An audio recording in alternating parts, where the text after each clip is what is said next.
For the last couple of months, Hollywood has been almost shut down, which first began with the WGA strike, which is the Writers Guild of America, who are a union representing writers in the entertainment industry, and more recently, the SAG AFTRA strike, which is the Screen Actors Guild, American Federation of Television and Radio Artists, who are a union whose representation includes actors. If you've noticed, since last year, strikes have become a regular occurrence, which, as an anti-capitalist, I'm in full support of. In reference to the WGA and SAG AFTRA strike, I've been seeing a lot of complaints as to why should we care about rich people in Hollywood, and the reality is you don't have to, because the people who the strike affects the most aren't the big household names. It mostly affects the writers whose names you don't know, who write your favorite movies and TV shows, and actors who have to work other everyday jobs because they're not paid what you think they are.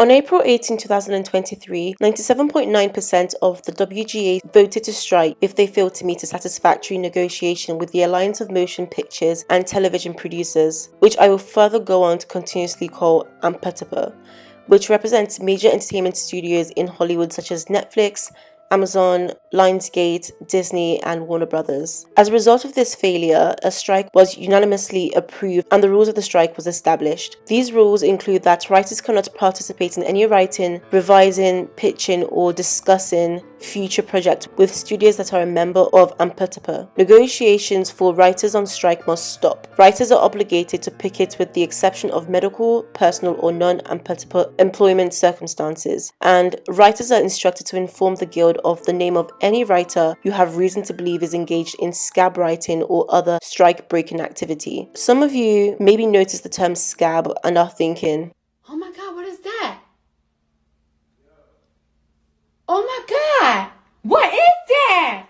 Scab or scabbing is a reference to members of a striking union who continue to work, or a non-union member that would do work that would replace a striking member. So basically a pick-me of the entertainment industry. And as we all know from TikTok, pick-me's are the worst. But seriously, they're the worst because whether they know it yet or not, the reason for striking, if it's not affecting them yet, will eventually affect them in the future. And they'll have no one but themselves to blame because they upheld the capitalist studios who see their employees as nothing more than disposable.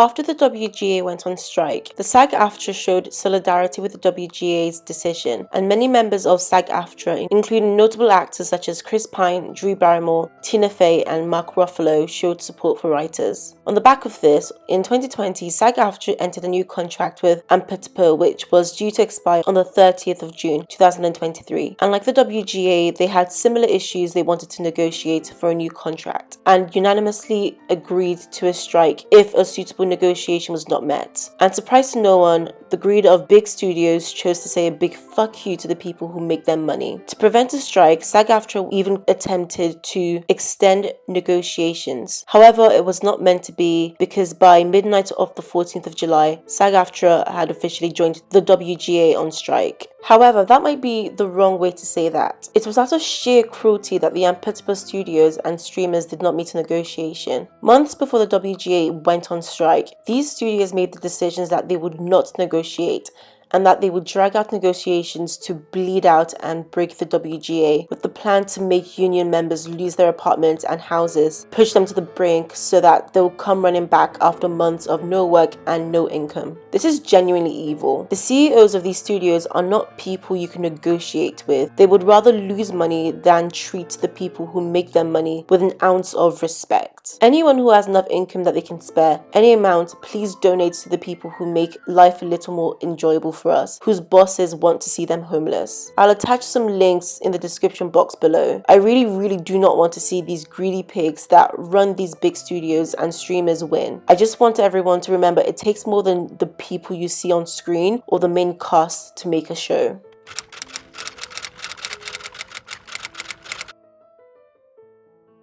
Although the WGA and the SAG AFTRA have similar issues, they have different points of views at each issue and how it affects their job. An example is an issue that's been significant in negotiations, the use of artificial intelligence such as ChatGPT in the making of movies and TV shows. We've all known for a while that tech is coming. It's been advancing at a rapid rate in the last 10 years. However, more recently it's become a threat, not just to Hollywood, but the everyday people. I've walked into stores and seen tills that were once run by employees replaced by machines that help you do it yourself. Big companies want to use AI because they want to save money and hoard it for themselves. And now this is seeping into Hollywood and will only further affect actors. Big studios are now able to make digital clones of actors and even digitally resurrect the dead, as Disney has already done in 2016's Rogue One, where the late Peter Cushing was able to reprise his role as Grand Moff Tarkin. In the same movie, they were also able to de-age Carrie Fisher in her role as Princess Leia. So essentially, big studios want to use the likeness of already established actors for future projects without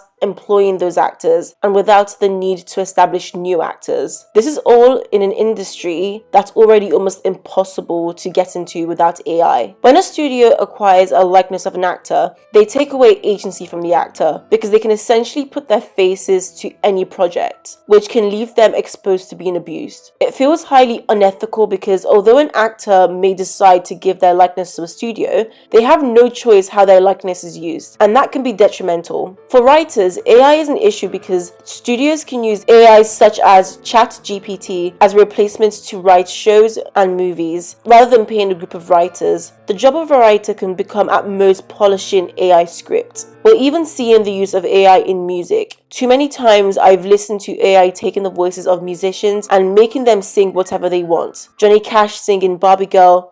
I'm a Barbie girl in a Barbie world.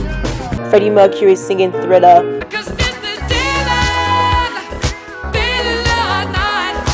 Or the Beatles singing Somebody That I Used to Know. Now and then I think of when we were together. The use of AI can be interesting. However, how far is it too far until it becomes unethical? Not just in the sense of taking people's likeness, but in the sense of attempting to replace human beings and taking away people's jobs. I mean, Netflix and other amphitheater studios and streamers are already in the process of doing so. They've been advertising jobs for AI expertise such as AI product manager and technical director for AI research and development. So this isn't something that's coming. It's already here. The question is how long it'll take before it completely takes over.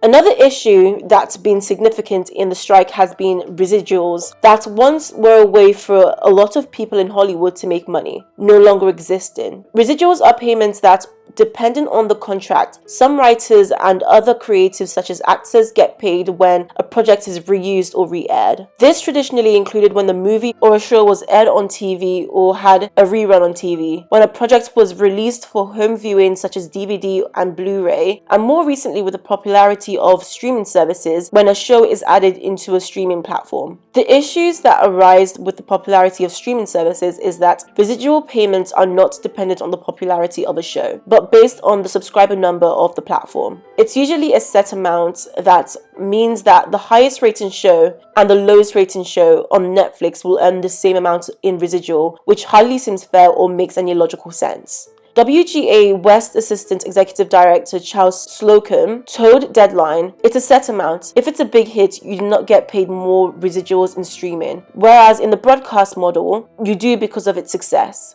It's just a way for studios to keep more money for themselves by not paying the people who are creating successful shows for them." Kimiko Glenn, who was on Orange is the New Black, has spoken publicly about actors who've been internationally famous, who had to have other jobs such as bartending so they could pay their bills. She was even as candid as showing us the residuals she made from Orange is the New Black, one of Netflix's most popular shows that literally put them on the map. Oh my god, I'm about to be so rich.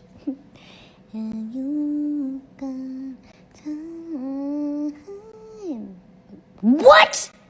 $27.30 couldn't even buy you a full tank of petrol. And yes, that's not her salary, but It's the principle of billion-dollar companies taking money from employees and making themselves richer, even when those employees make hundreds of thousands or millions every year. As I said before, this isn't just a Hollywood issue, and also not everyone in Hollywood is a millionaire. There are people still struggling who rely on the success of their show and their residuals to pay their bills. Why do we think there are strikes in so many industries? In the UK, TfL, which stands for Transport for London, have been striking on and off for over a year because corporate companies would rather hoard money than distribute some of it to their employees. Even junior criminal barristers in the UK have been on strike, a field that's seen as universally prestige, on strike because junior barristers were being paid as low as £12,200 a year in the first 3 years of practice. Barristers who've dedicated time and money into their careers, feeling as though they signed a death warrant because of their chosen path. The WGA and SAG AFTRA strikes may have garnered the most publicity, but this is beyond Hollywood. This is about all of us and what we think we deserve. This issue on residuals expands further when we consider how different television is today compared to what it was even 10 years ago. Today, most shows range between 6 to 10 episodes, sometimes 12, but rarely ever. Prior to this, shows could easily have 20, 22, or 24 episodes per season. This meant that creatives such as writers and actors had a longer period to be employed for a show and now have to work on 2 or 3 projects to maybe earn the same amount that they usually would have earned from one. In addition, streaming services such as Netflix end shows prematurely, not giving them a chance to gain a following, and or they just remove shows from platforms, which reduces and eliminates the opportunities for creatives involved in those shows to make more money.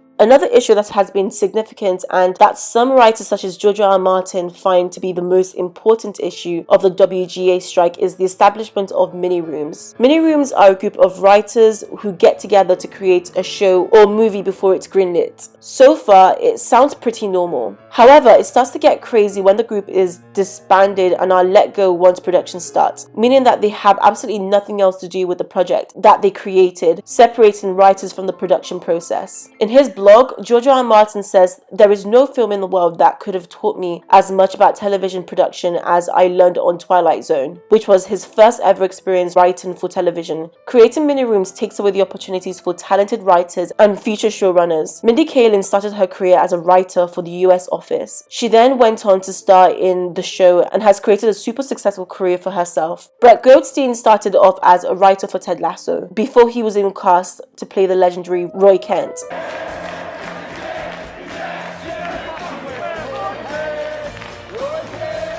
He's gone off to win 2 Emmys for his role in Ted Lasso and nominated for other acting and writing awards. This opportunity allowed him to create Shrinking, a show that's just been recently nominated for 2 Emmys, starring Harrison Ford and Jason Segel. He went from a writer of a show to a 2-time Emmy winner and a co-creator of an Emmy-nominated show in the span of 3 years. So many actors and show creators started their careers being allowed to expand their roles and be on set. Not only that, it makes shows better because when you have writers on set, they're able to make corrections and changes that maybe sounded good on paper but doesn't make sense from the actor's lips. Even just the delivery of an actor can change the intention of what they're saying, especially in comedies. Having a writer on set can change whether a line is perceived as funny or not. The writer's job doesn't end because they've created a complete piece of work. A script is never truly completed until it's filmed, edited, and aired. As a fan of Succession, which anyone who's come into my channel knows, the actors and writers of the show have been very open about how they do rewrites on set. How you might be given a change of script or additions to the script midway through filming. Because with writers on set, you're able to see what works and what doesn't. And it gives you shows like Succession, which is arguably one of the greatest shows ever created, up there with The Sopranos, and in my opinion, as a fan of both, surpassing Game of Thrones. This is to all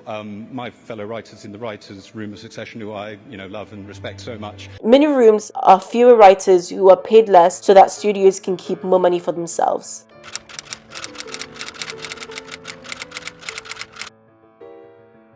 On social media, actors have taken to being overt about the reality of what it actually means to be in the entertainment industry as an actor, and how in one of the most wealthiest industries in the world, 87% of SAG AFTRA members, which includes actors, earn less than $26,000 a year and are unable to qualify for health insurance. A couple of years ago, I'm not sure when she made this video, but I remember seeing it on TikTok around 2021. Adelaide Kane made a video about the finance of being a famous actress in one of the most popular shows for its time. This is fair.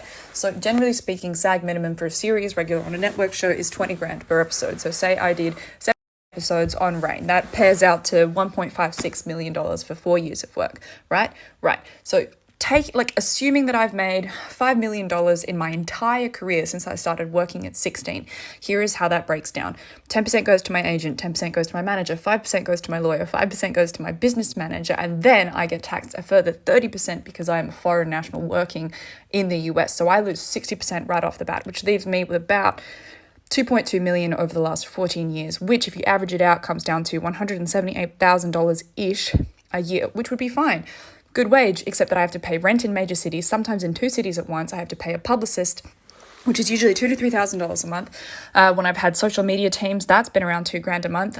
Stylists run anywhere from $700 to $1,500 an outfit, and hair and makeup is about $1,000. She played Mary in the iconic show that was Rain. Yes, it was hardly historically accurate, but that show had me on a chokehold in 2016. She's also been in The Purge and Once Upon a Time. She's also had guest roles in Grey's Anatomy and This Is Us. So she's had a pretty good and relatively successful career. In the video, we hear her mention she was earning around $20,000 per episode for Rain, which probably already sounds amazing to a lot of people. The show went on for 4 years, and in that 4 years she made 78 episodes, all of which she was in as the lead, playing the main character. In that 4 years, she earned approximately $1.56 million, which sounds even more amazing, but most of us don't consider the expense it takes to become an actor and to remain an actor. There are agents to be paid, managers, lawyers, tax, publicists, social media managers, stylists, and more. This isn't even considering the day-to-day bills that they have to pay that we can all relate to, such as rent,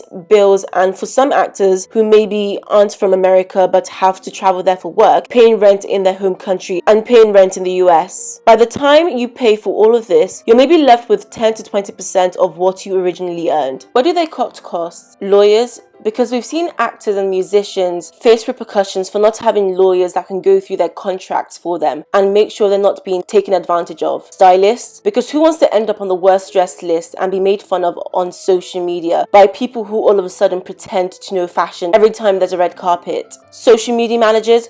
Didn't we just read about an actress losing a role to a lesser actress because they had more social media followers than her? The industry is brutal, and it comes with a lot of expenses. Matt McGorry, who had a recurring role in Orange is the New Black, talked about having to keep his day job because it paid better even though he was in one of the most popular shows at the time. Even super famous actors that we've seen on our screens forever have struggled with the economics of being in the entertainment industry. Taraji P. Henson, Golden Globe Award winner, Critics' Choice Award winner, Emmy Award nominee, Academy Award nominee, who's been in popular TV shows and movies, spoke out in 2021 while she was a guest on The Real. Some of the obstacles she's faced starting her career in Hollywood. Benjamin Button. That was 150. Right. Okay, so let me break it down because I remember some people were like, 150, she greedy, that's a lot of money. Let me break this down for you. Okay.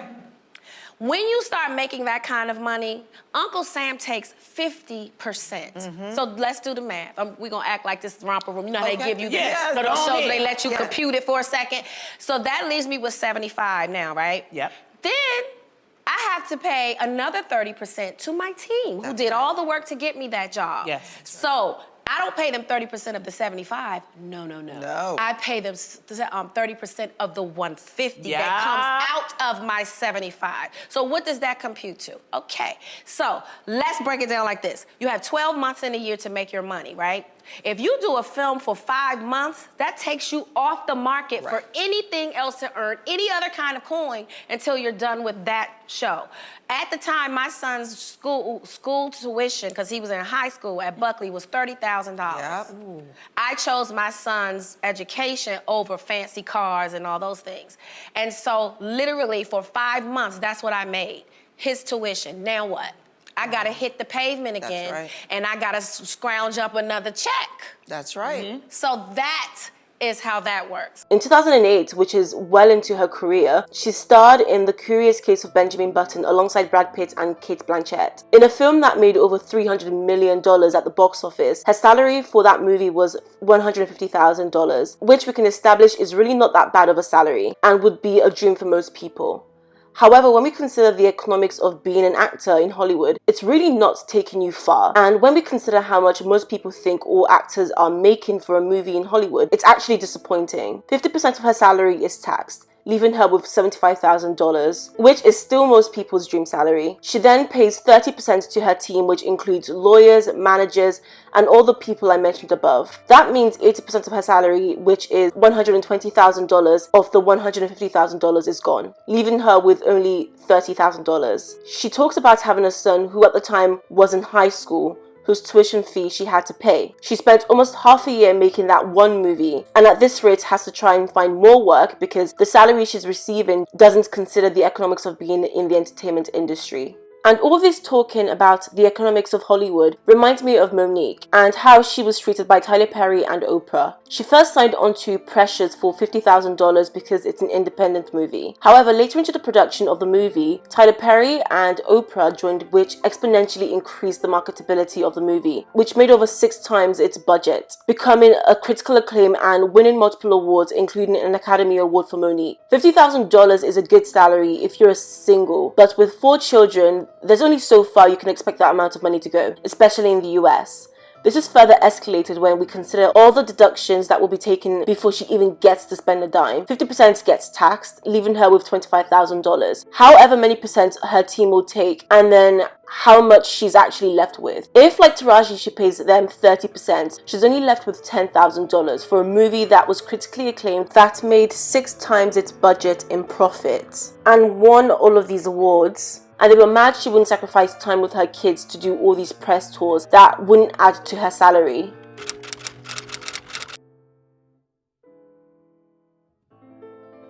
I hope this video helps people understand that not everything is as it seems. Not every famous person is rich or a multimillionaire. Not every net worth you see online is true. Adelaide Kane is supposedly worth $5 million online. However, she's been candid about having debt and the reality of being in the industry. You can't be a person that supports unions and workers' rights, but then lose all that principle when it comes to actors and writers because you believe all celebrities are rich without knowing the economics of the entertainment industry. If you agree with fair wages for all, including actors, even the rich ones.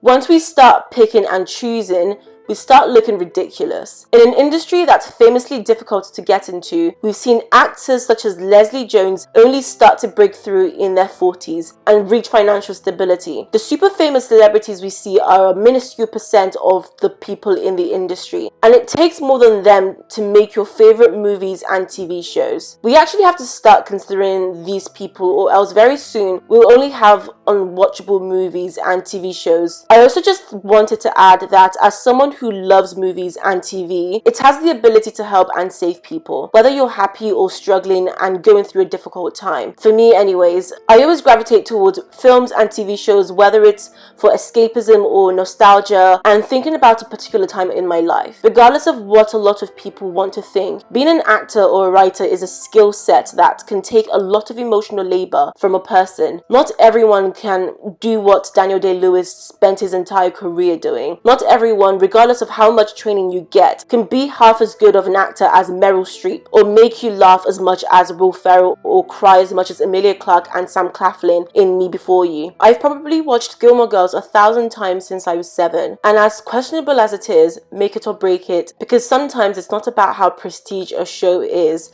but the place it has in your experiences and your growth. When I was stuck at home with COVID, I rewatched all the shows that made me feel safe and cozy. I'm sure just like many other people in a time when we were most vulnerable. I've just recently started listening to Brett Goldstein's podcast, Films to be Buried With, and hearing how much joy film brings to people in the live episodes with Phil Dunster. A lady's favorite movie was a film she said she'd probably never watch again because of how terrifying it is, purely because of the memories she had watching the movie with her best friend who had died. Actors and writers are not superfluous. they matter. The stories they tell matter, and the experiences that inspires them to make us feel a little more human matters. If you enjoyed watching this video, please don't forget to like, comment and subscribe, and maybe check out another video on my channel. Okay, bye!